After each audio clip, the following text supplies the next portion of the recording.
Hello there, it's Paul here and welcome everyone. Another update here. I finally finished the wands. Got 18 here now, which I'm really pleased with, and probably like with everybody, there's going to be some you really like, some you probably don't like so much. Done 6 sapili. All the sapili ones are plain, and almost all of them have just got some form of a burn mark on them. So like this one I've just done with the handle. Some of them I've just sort of like outlined like that. And I do have one where I've just literally done it via shape.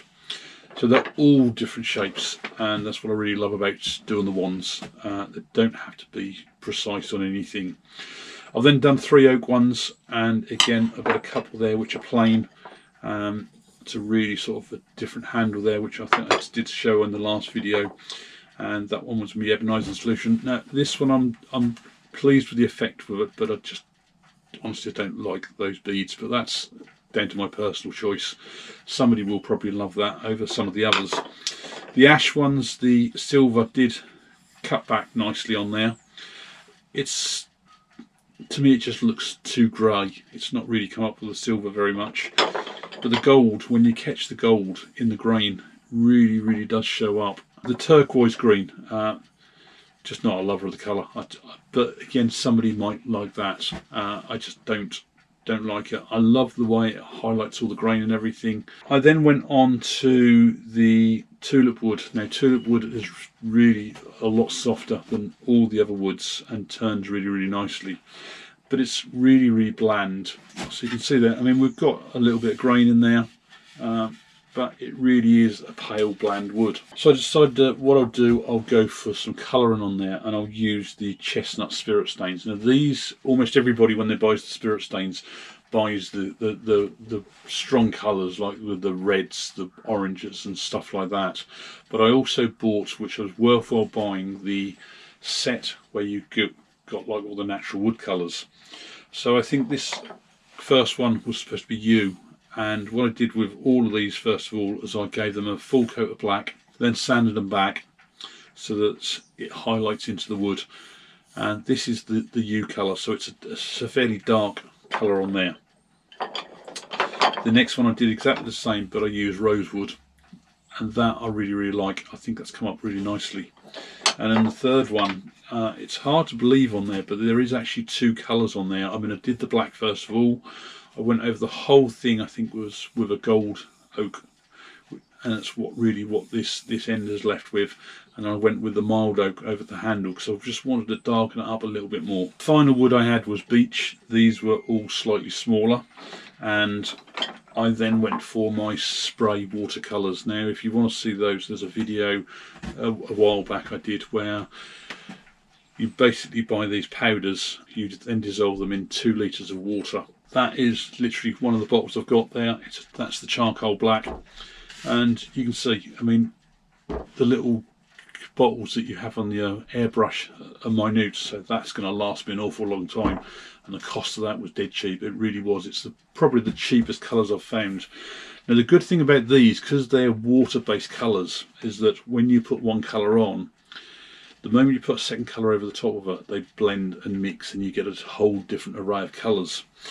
Whereas something like when you use the spirit stains, it puts the colour over the top of the other one and it doesn't interact so much. So with this one, this was actually initially done with all this bright yellow that I've got on the end here to start with, over the whole piece.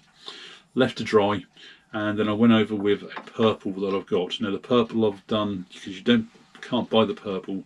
The purple is one where I've mixed, I think, 2 colours together to create the purple. The next one I did was the blue, and I'm not overly impressed with this one. I find it a little bit sort of light, and it just hasn't got much depth in it. Don't know whether it's because it's just too watered down too much, or whether I just need to do a few more coats over it. But I've done the blue over there, gone over with some black literally to darken it up.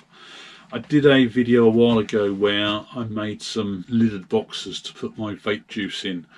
Go back and have a look at that if you want to see there, because that had this blue in it, and I went over with the black, and I probably doesn't show up so well on the video, but it looks almost black, but there's some real deep blues in there, and that's what I was trying to hope to achieve with this, but it just didn't work out. Final one, I really like the way the colours have worked on this. This started off with a very bright orange. I then went over that in patches with the turquoise green. This is where you can see on here the turquoise green has really reacted with the orange to give a much deeper sort of like green. And then finally I went over the whole piece, more at the bottom and in certain places with a black, just to really darken up a bit. And I think that's come up really nicely. That's probably one of my favourites for the way the colourings has gone. One of the things I'd actually like to do during next year is to try and do sort of like a craft fair, or ideally the makers fairs, try and get a couple under my belt. But in order to do that I need some stock, so if I've got some of these to take, it would be brilliant for starters. November now, totally missed the boat for the craft fairs for this Christmas. There's no way I'm going to be able to get stock together or even get to one in time to then try and sell anything, so I'm looking probably maybe spring or early summer. That brings me to my next issue, is how do you display these. And I was in stores a little while ago waiting for a couple of couriers to turn up for some delivery stuff for work, and I had a play on SketchUp, and obviously I've got a fair lot of pallet wood here, rough and ready, a bit like this. It does stand up nicely when it's done, so I had a play with SketchUp on here, and this is sort of like one of the first ones I've come up with.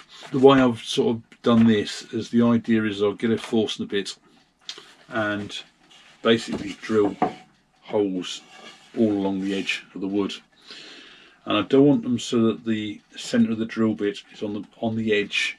If I bring it back 5mm, which is where this one is done for a 25mm drill bit, bring it back 5mm, it will actually create that cup so that you get like a lip on the edge. The idea is on here is that I'll just put a piece of plywood on the back for starters, so it gives a bit of a backing to it, so that these sort of sit against something rather than being open. And I'd have to create some form of extra pieces in there as well for a base or a top. I'd like to have it so that you can either have this stood in an upright position like that, or laid down flat, because again, depending on your table space, if you need to spread stuff out, then having something down flat like that will take up more table space. If you push for space, you can put it in the upright position like that. And then my next issue with these would be that it's brilliant when they're laid down flat like that. Nothing's going to knock over. It's got all that big flat base to sit on.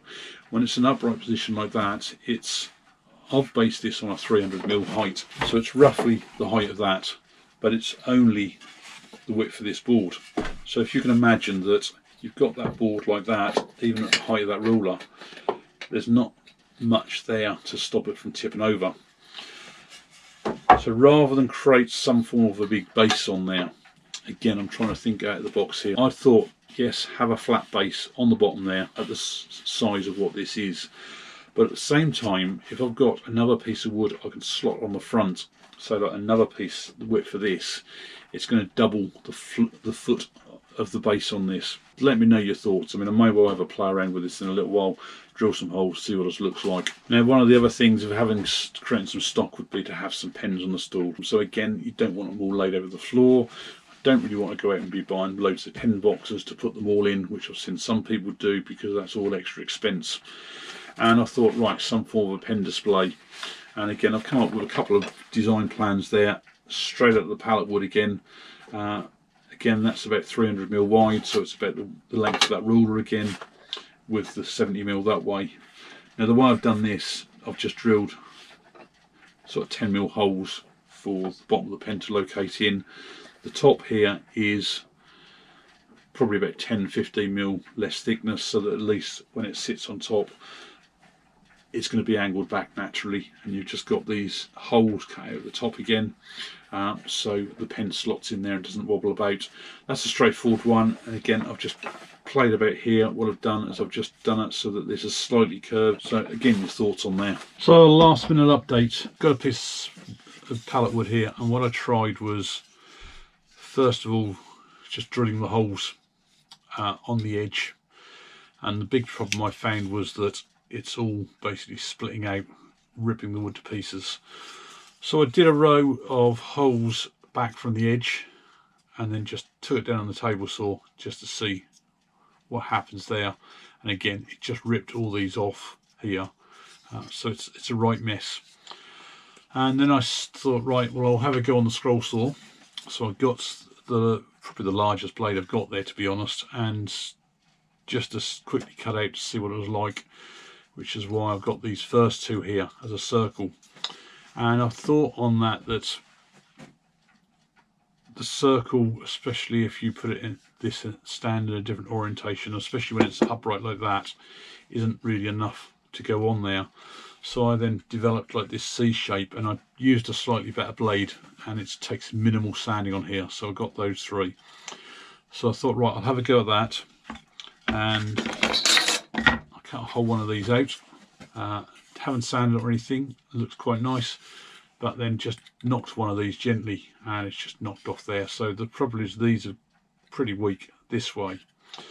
So I thought I'd go back to the drawing board again, and I thought I'd try something different with sort of in this format of having slots like that way, just to drop the wand in on the front. Went inside, just been inside because I took all the wands in earlier and tested it, and I just think I've just made these far too deep.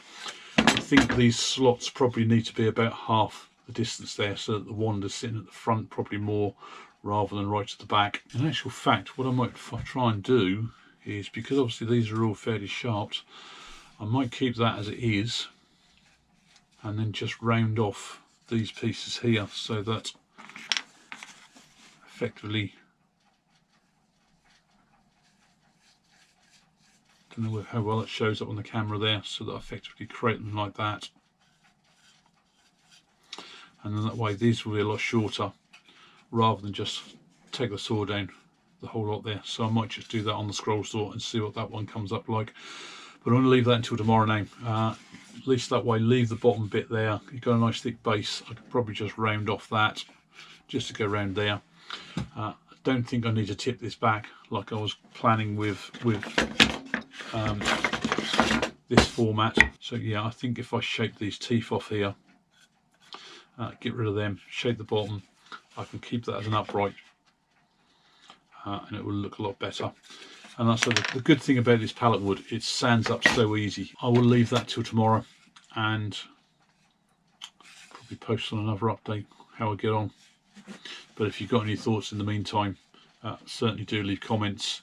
I'm going to have pictures of these up on Instagram as well as and social media, so comment on there if you've got any thoughts as well. Thanks a lot for watching.